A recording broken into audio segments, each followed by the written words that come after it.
and hit the bell notification. That means so much to me. Thanks again. Now let's jump into the story. Hi, my name is Hannah, and I am 24 years old. I have a very interesting story for you today. It's related to how I went from being an orphan to getting adopted by billionaires, and how that complicated things with my boyfriend. So, basically, everything started when I got enrolled in college. I had lost my mom and dad a long time ago and had been brought up in an orphanage. But after turning 18, I got out of there and started living independently. It wasn't very difficult for me in terms of finances because I had been offered scholarships for my studies. I took care of the rest of my expenses by doing part time jobs and spending carefully. I was well liked by everyone at my college. I was by no means popular, but I knew how to socialize, and I loved to help out others with their doubts. I was an eco major and scored the highest grades in my department. That's why I was always offered scholarships, because I did well in my studies. So, I would say that everything was well and good for me, except for the fact that I was alone. I had no family. I was surrounded by so many people, yet I was not that close to many of them. There was this guy in my class who had expressed his interest in me several times. His name was Shane, and he was one of the most popular guys in the college. His popularity stemmed from his wealth. He was both rich and handsome, but he was a big slacker. I knew for a fact that he barely passed his exams. But this is not what bothered me. His academics were his business, not mine. I couldn't, however, ignore the fact that he had been hitting on me for some weeks now. I had always made an excuse and avoided him. Look, I didn't have any problem with him or anything, but I was really skeptical. I knew his history. He always used to date rich, popular girls. So all of a sudden, when he started pursuing me, it triggered the warning bells in my head.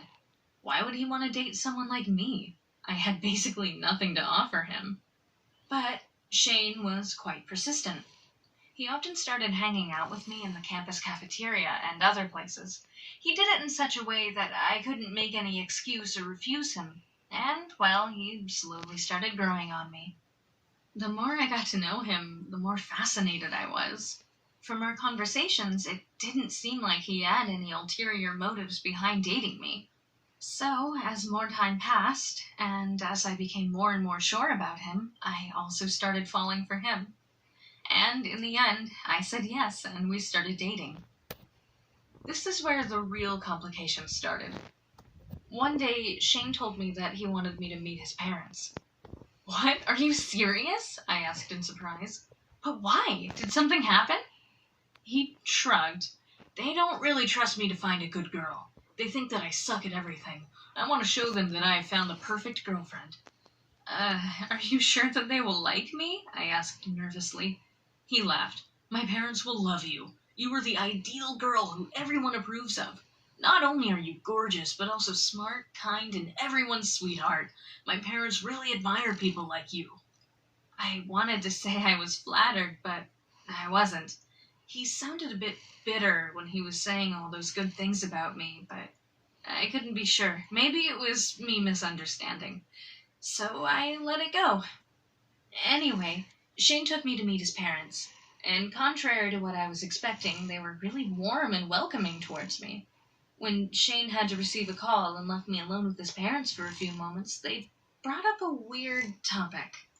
I can't believe that you are dating our son, his mom said. Right, his dad said in agreement. She is the complete opposite of Shane. So well-mannered and intelligent. I blushed. Thank you, but I think Shane is really intelligent too. His dad scoffed. Are you kidding me? Have you seen his grades? It will be a miracle if he graduates college. Shane's mom sighed. We are so worried because of him. He is the future of our company, the next CEO. But he shows no sign of being a CEO one day. He lazes around and slacks all day. No amount of counseling or scolding has any effect on him. Even though Shane was my boyfriend and I should have defended him, I kind of understood where his parents were coming from.